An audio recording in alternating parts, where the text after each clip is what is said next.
तो आज हम आपको पढ़ाने वाले हैं हैज, हैव एंड हैड का यूज। ठीक है, आप लोग जानते ही हैं हैज, हैव प्रेजेंट टेंस में यूज होता है और हैड पास्ट टेंस में यूज होता है। हैज या हैव या फिर हैड सबका अर्थ होता है रखना या फिर पास में होना। प्रेजेंट टेंस में हैज या हैव का यूज जो होगा वो आपका इस प्रकार से होता है, जैसे अगर कोई सिंगुलर सब्जेक्ट होगा, जैसे ही सी इट है, या कोई सिंगुलर नाउन होगा, तो ऐसी अवस्था में आप हैज को प्रयोग करेंगे वहां पर, उसके साथ सब्जेक्ट के साथ हैज को लगाएंगे। किसको लगाएंगे? हैज को। लेकिन यदि सब्जेक्ट है प्लुरल नाउन आपका, जैसे कि यू, वी, दे, आई इत्यादि दे रखा हो सब्जेक्ट, तो ऐसी अवस्था में आप क्या करेंगे? हैव का यूज करेंगे। किसका यूज करेंगे? हैव का। अर्थात कुल मिलाकर ये कहना हुआ कि अगर सब्जेक्ट सिंगुलर है तो आप हैज का यूज करेंगे, और सब्जेक्ट अगर प्लुरल है तो आप हैव का यूज करेंगे। अगर पास्ट टेंस की बात करें, जैसे मोहन के पास एक गाय थी, ऐसा सेंटेंस आ जाए तो था थी थे, देखो इसमें आ रहा है पास्ट टेंस की, इसमें बात की जा रही है, तो ऐसी अवस्था में आप हैज या हैव का यूज ना करके किसका यूज करेंगे? हैड का। क्योंकि हैज, हैव ये पास्ट फॉर्म में क्या हो जाते हैं? हैड हो जाते हैं। क्या हो जाते हैं? हैड। तो वही मैं लिखे हुए अभी बताऊंगा आपके लिए इस तरह से कि कैसे यूज करेंगे, कैसा क्या है इसका। ठीक है, तो देखेंगे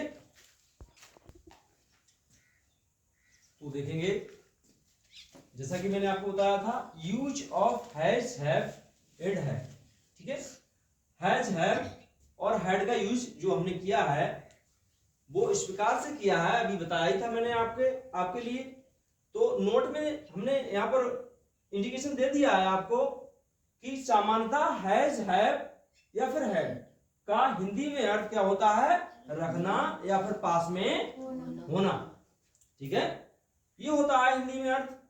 अब इसी प्रकार से यूज करते हैं, ये अक्सर कन्वर्सेशनल सेंटेंस में भी यूज होते हैं। किस प्रकार से? जैसे सोहन के पास एक गाय है, तो सोहन हैज ए काउ ऐसे कहते हैं। या फिर उनके पास दो मकान हैं, दे हैव टू हाउस, इस प्रकार से कह देंगे। या फिर रश्मि के पास एक नीला कलम था, तो ये पास्ट टेंस में पहुंच गया। किसमें पहुंच गया? पास्ट टेंस में। तो रश्मि हैड ए ब्लू पेन, ऐसे इस तरह से कहते हैं। तो ये एक कन्वर्सेशनल सेंटेंस में मतलब अच्छी तरह से यूज होते हैं। तो हम देखेंगे इसी प्रकार से यूज इसका बताया है मैंने विस्तार रूप से। तो ये तो बता ही दिया, सामान्यतः हैज, हैव, हैड का जो हिंदी में अर्थ है वो रखना या फिर पास में होना होता है। रूल्स ऑफ यूज क्या है आखिर इसके? प्रयोग के नियम देखेंगे। नियम ये है कि अगर सब्जेक्ट सिंगुलर होगा, थोड़ी देर पहले मैंने बताया था आपके लिए, सब्जेक्ट सिंगुलर होगा, ही, सी, इट, या फिर कोई सिंगुलर नाउन भी हो सकता है, यानी सिंगुलर सब्जेक्ट भी हो सकता है ना। तो सिंगुलर नाउन होगा, एक वजह संज्ञा अगर होगी वो, तो हम क्या करेंगे? उसके साथ जो वर्ब है वो कौन सी यूज करेंगे? हैज का यूज करेंगे। कौन सी वर्ब यूज करेंगे? हैज को यूज करेंगे हम सिंगुलर सब्जेक्ट के साथ। और अगर सब्जेक्ट प्लुरल होगा तो सेकंड रूल में हमने दिया है, देखो प्लुरल सब्जेक्ट कैसे होंगे, जैसे यू है, वी है, आई है, दे है, या फिर कोई प्लुरल नाउन दे रखा होगा। ठीक है, बहुवचन संज्ञा। तो हम ऐसी स्थिति में क्या करेंगे? ऐसी स्थिति में हम वर्ब हैव का यूज करेंगे। कौन सी वर्ब का यूज करेंगे? हैव का यूज करेंगे। नेक्स्ट है आपका नोट नंबर फर्स्ट ये था। नोट नंबर सेकंड में और हिंट दी है थोड़ी सी हमने। क्या हिंट दी है? कि उपरोक्त तो दोनों रूल्स जो हैं वो केवल प्रेजेंट टेंस में ही लागू होंगे। जो ऊपर के दोनों नियम दिए हैं, हैज, हैव का नियम किस में लागू होगा? प्रेजेंट टेंस में। पास्ट टेंस के लिए ये नहीं है। पास्ट टेंस के लिए तो नीचे नियम दिया गया है। तो पास्ट टेंस में भूतकाल के लिए जो नियम है वो निम्न प्रकार है। किस प्रकार से है? रूल नंबर 3, क्योंकि रूल नंबर 2 हमने यहाँ पे बता दिया आपको, तो नेक्स्ट रूल नंबर क्या आएगा आपका? 3 आएगा। तो रूल नंबर 3 आपका है कि सभी सब्जेक्ट कर्ताओं, अर्थात क्या है, चाहे वह सिंगुलर सब्जेक्ट हो या फिर क्या हो, प्लुरल सब्जेक्ट, अर्थात चाहे वह एकवचन करता हो या फिर बहुवचन करता हो, सभी सब्जेक्ट के साथ क्या है, हम जो वर्ब है हैड का यूज करेंगे। कौन सी वर्ब का यूज करेंगे? हैड का यूज करेंगे पास्ट टेंस के लिए केवल, चाहे सब्जेक्ट सिंगुलर हो या फिर प्लूरल, सभी के साथ किसका यूज करेंगे? हैड का। जैसे अभी मैंने सेंटेंस दिया था आपको रश्मि वाला, तो इसी प्रकार से और भी सेंटेंसेस हो सकते हैं। जैसे उनके पास 2 बैल थे, उनके पास 2 बैल थे, तो उनके वो प्लूरल में आ रहा है सेंटेंस, सब्जेक्ट कैसा आ रहा है इसका? प्लूरल। तो हम क्या करेंगे, उनके की अंग्रेजी क्या लगाएंगे? दे। अब 2 बैल थे, पास्ट टेंस में पहुंच गया, इसलिए हैज हैव जो कन्वर्ट होके किस में पहुंच गया है? हैड में, पास्ट फॉर्म में पहुंच गया वो। तो पास्ट फॉर्म में जब पहुंच गया तो हम हैड का यूज करेंगे इसी स्थिति में। किसका यूज करेंगे? हैड का। तो दे हैड 2 बैल थे, तो 2 ऑक्स ऐसे कहेंगे, ठीक है। वैसे ऑक्सेन भी होता है, प्लूरल के लिए क्या लगाएंगे? ऑक्सेन। हाँ, इस तरह से। तो इसी तरह से हम इसके लिए समझेंगे और आगे इसके फॉर्मूले बताता हूं मैं अभी आपके लिए। फॉर्मूले के साथ साथ 4 एग्जाम्पल भी बताएंगे। 4 एग्जाम्पल देखेंगे सभी। अब इसके बाद तो ये आपने देख ही लिया जो भी रूल्स मैंने दिए थे। जब भी आप हैज हैव या हैड का यूज करेंगे तो इन्हीं का फॉलो करेंगे। ये रूल्स अच्छी प्रकार से याद कर लेंगे। ये रूल्स याद होंगे तभी आप सही प्रकार से इसके लिए बना सकते हैं।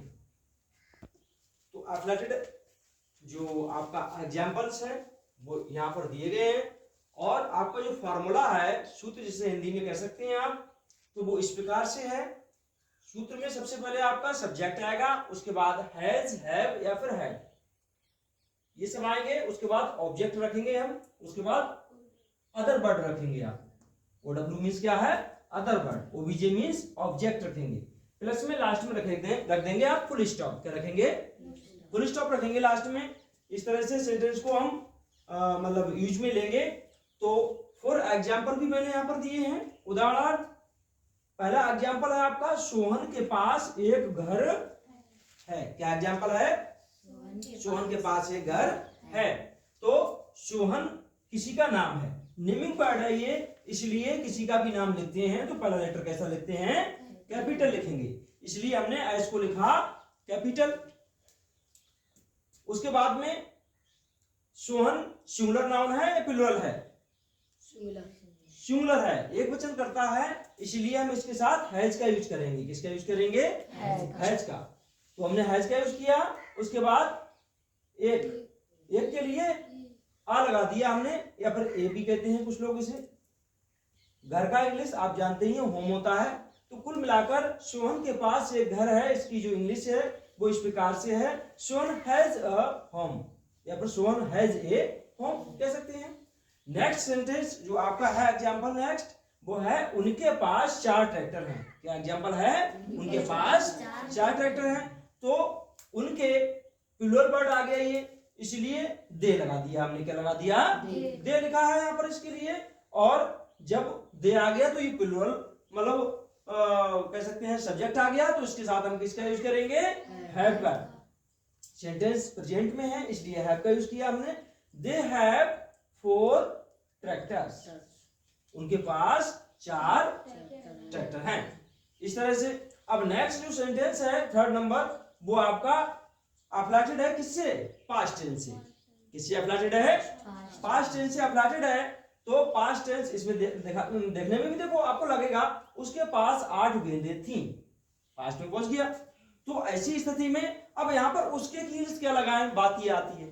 तो यहाँ पर उसके की इंग्लिश आप चाहे तो ही यूज कर सकते हैं या फिर शी यूज कर सकते हैं, क्योंकि यहाँ पर ये कुछ जाहिर नहीं किया गया है कि ये उसके मतलब मेलिंग वर्ड है या फिर फीमेलिंग, ऐसा कुछ नहीं बताया गया है।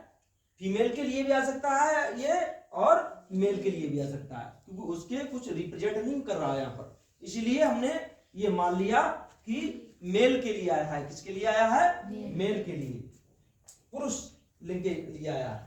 तो हमने ही लगा दिया यहाँ पर, और क्या यूज कर दिया? हैड। हमने आपको बताया पास्ट टेंस में चाहे सब्जेक्ट सिंगुलर हो या फिर प्लूरल, इस बात से कोई फर्क नहीं पड़ता है, हम हमेशा हैड का यूज करते हैं। किसका यूज करते हैं? हैड का। तो हमने ही के साथ हैड का यूज किया।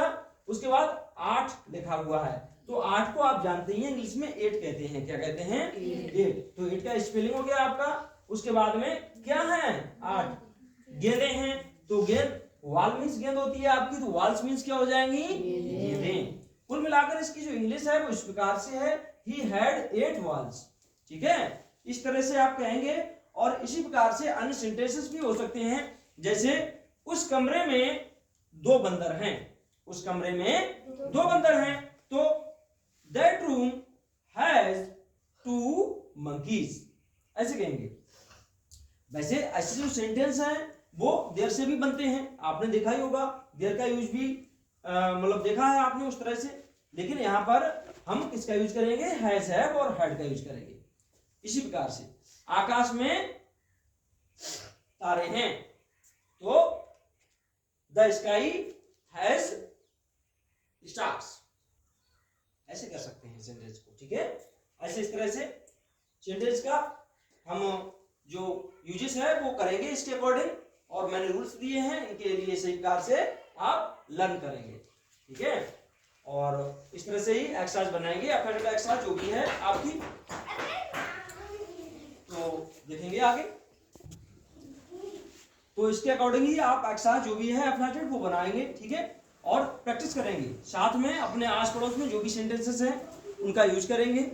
जैसे आपके भाई बहन हैं उनके लिए भी आ सकते हैं सेंटेंसेस, आपकी मम्मी डैडी के लिए भी आ सकते हैं सेंटेंसेस। तो ऐसे सेंटेंस को यूज करेंगे और कन्वर्सेशन में भी यूज करेंगे, देखेंगे आस पड़ोस में। तो thank you for watching video. Please subscribe my YouTube channel. Thank you.